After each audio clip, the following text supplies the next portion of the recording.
એમ કહેવાય કે રાણા જગાની 2000 માણસો હાથી ઘોડા અને હાંડિયા બધું લઈ અને ગાંડી ગીર માંથી રાણા જગાની વાર નીકળેલી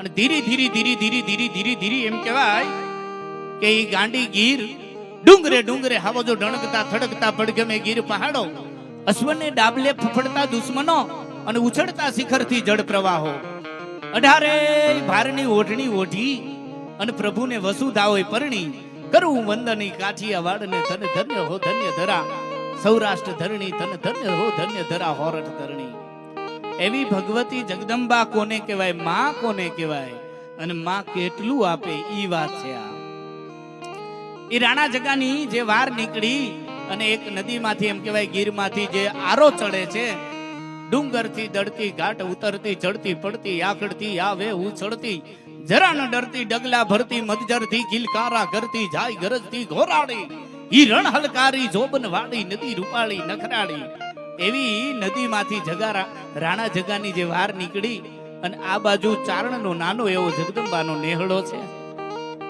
ચારણદેવનો નેહડો અને નાના નાના 5-7 વર્ષના ભૂલકા છે એમ કહેવાય કે નદીમાં વેકરામાં કુબે કુબે વેકરા થી ઘર બનાવે ને રમે અને દીકરા જે રમતા હતા ને રાણા જગાની નજર દીકરાઓની માથે પડી અને એને કીધું એના મંત્રીને જોતો ખરા કેવા સરસ મજાના ચારણના દીકરા રમે છે હો જોજો રાજા કેવું બોલે અને મંત્રી કેવું બોલે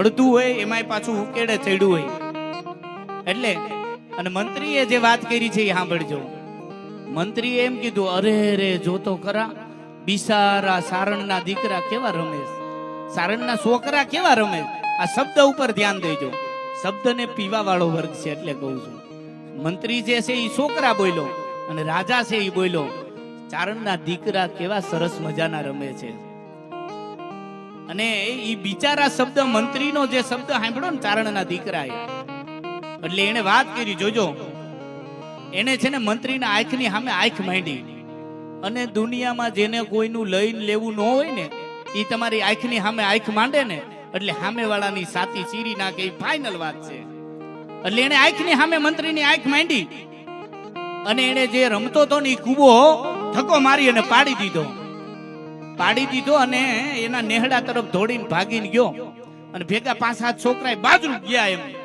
ભાગ્યા અને એના જે 85 વર્ષના જે એના દાદા છે નેહડામાં બેઠા છે હુવકો પીવે છે અને એ બેઠા હતા ને ત્યાં જઈને કીધું કે હે દાદા અહીંયા જોવો તો કેટલા ઘોડા કેટલા હાથી કેટલા હાંડિયા 2-3 હજાર માણસો અહીંથી નીકળ્યું છે એ કે હા એ તો હોય પણ દાદા આપણે ચારણના દીકરા છે એ બિચારા કહેવાય હે દાદા આ ચારણ છે આપણે ચારણના દીકરા બિચારા થોડા કહેવાય તે દાદાએ એને જવાબ આપ્યો કે આપણી માં ભગવતીએ તો 1800 પાદર દીધા છે આપણે ચારણના દીકરા બિચારા હોય નહીં બ્રહ્માંડનું સંચાલન કરવા વાળી છે આપણી માં આપણે એના છોરું છે એટલે એ સંતાનો કોઈ દી બિચારા હોય નહીં પણ જોજો વાત અહીંયા ઊભી નથી રહેતી બાબાએ એ દાદાએ એમ કહેવાય ચારણ દેવે છે ને પાઘડી છે જે ખીતી ઉપર ટીંગાતી હતી માથે નાખી અને અંગરખું પહેર્યું અને સડાપ સડાપ સડાપ સડાપ ડગલા માંડ્યા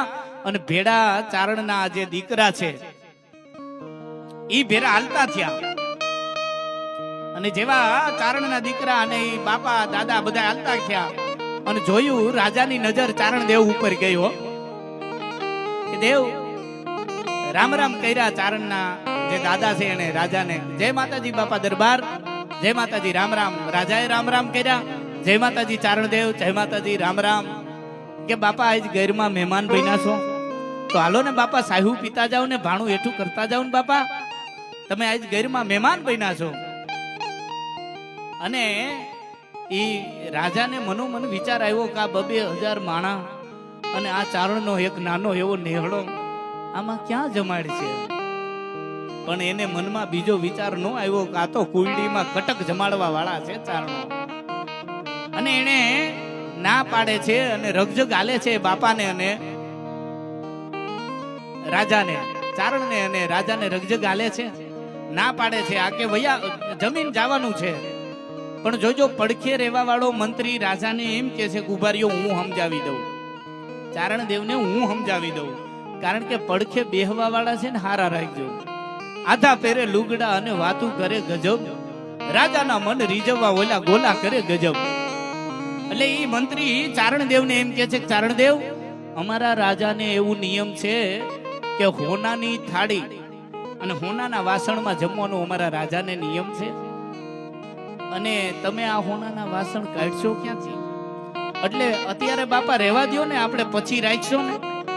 અત્યારે રહેવા દો બાપા, પછી રાખજો ને, એટલે આપણે તમારું રહી જાય ને અમારું રહી જાય, બેયનું ઢકાઈ જાય.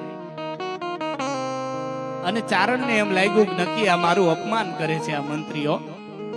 એને એમ કીધું, એક તમારો રાજા નહીં પણ આ 2000 જે માણસો છે ને એ બધા એને હોનાના વાસણમાં ન જમાડું ને તો માનજો કે મારી ખોડિયાર બોલી હતી, મારી મોમાઈ બોલી હતી હો. અને બધાને એમ કહી દીધું કે બધાને હોનાના વાસણમાં જમવાનું છે, એકને નહીં.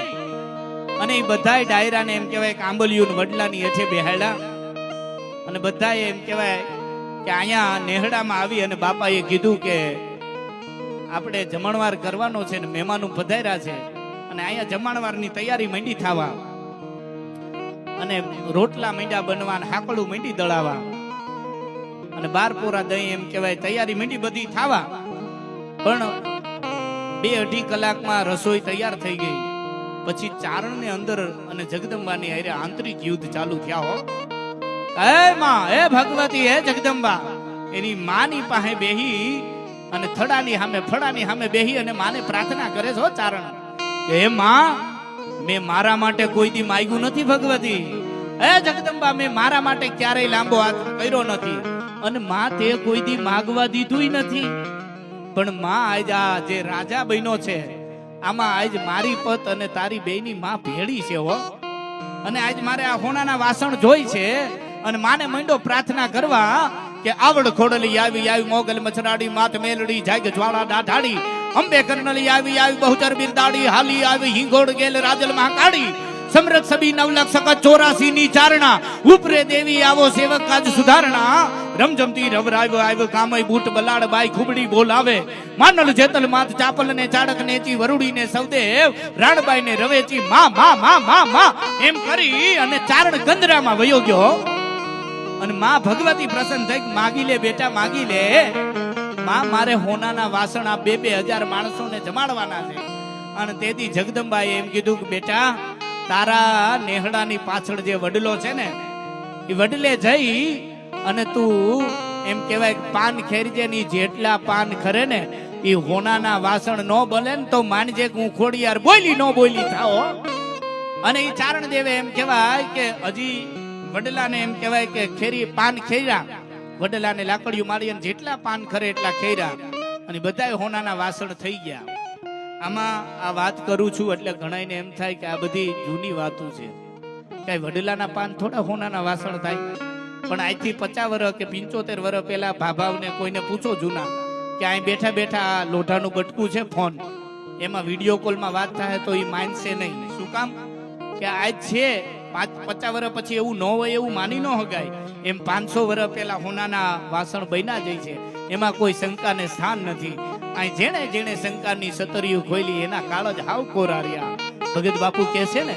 એટલે એ હોનાના વાસણ ખર્યા અને બધાને એમ કહેવાય 2000 માણસોની પંગતું પડી, અને બધાને જમવા મંડાણા, એમ કહેવાય પીરહવા મંડાણા, જમવાનું દેવા પીરહવા માંડ્યા. પણ ધીરું ધીરું એમ કહેવાય કે આ બધા મંત્રીના ડોળા સકર વકર થવા માંડ્યા, અને માણસો બધા વિચારવા માંડ્યા કે આ હોનાના વાસણ કાઢ્યા ક્યાંથી એટલા બધા, અને બધા વિચારમાં ચડી ગયા. પણ જોજો આ વાત અહીંયા ઊભી નથી રહેતી. જગદંબા કેવી હોય, માં કેવી હોય, અને ચારણ તત્વ કેવું હોય, ઈ વાત હું અહીંયા કરું છું. અને પછી જમી લીધું, બધાએ શરૂ કરી લીધો. અને પછી એમ કીધું કે બાપા, આ તમે જે વાસણમાં જમો છો ને એ વાસણ ધોઈ અને તમારી ઘરે તમારી હાયરે તમારે લઈ જવાના છે. તા તો મંત્રી વધારે વિચારે ચડ્યો કે આની પાસે હશે કેટલું. મંત્રીને આમ વિચાર વધારે ચડવા માંડાણા. પણ જોઈજો માં કેટલું દે અને ચારણ તત્વ હું છે એ વાત કરું છું. પણ કે રાજા કે બાપા, રાજા બહુ વિવેકી હતા.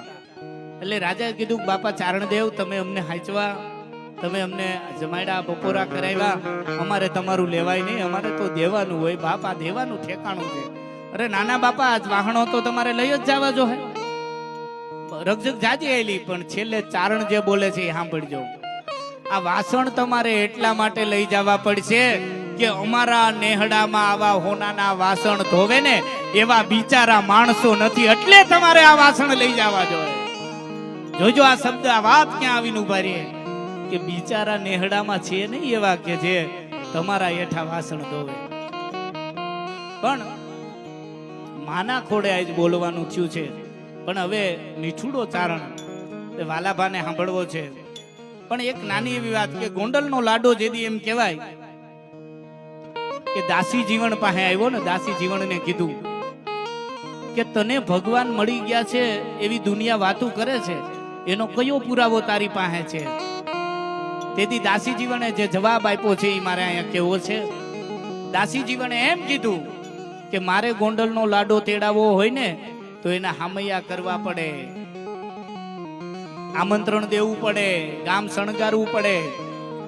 પણ વગર હામયે, વગર આમંત્રણે ગોંડલનો લાડો આવી અને મારા પાદરમાં આવી અને ઉભો રહી જાય ને, ઘોઘાવદરના પાદરમાં, તો મને ભગવાન મળી ગયા છે એનો આ મોટો પુરાવો છે.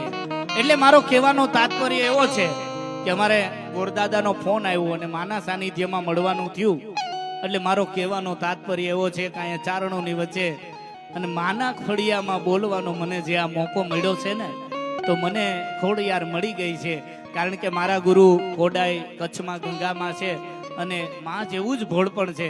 એટલે મને અહીંયા ગંગામાના પણ દર્શન થયા મામાં. એટલે મને ખોડિયાર મળી ગઈ છે, એનો એક કોઈ બીજો મારી પાસે પુરાવો નથી. આવા સાનિધ્યમાં બોલવાનું થાય એટલે ભગવતી મળી જ ગઈ હોય, એના આશીર્વાદ મળી જ ગયા હોય, એમાં કોઈ શંકાને સ્થાન નથી.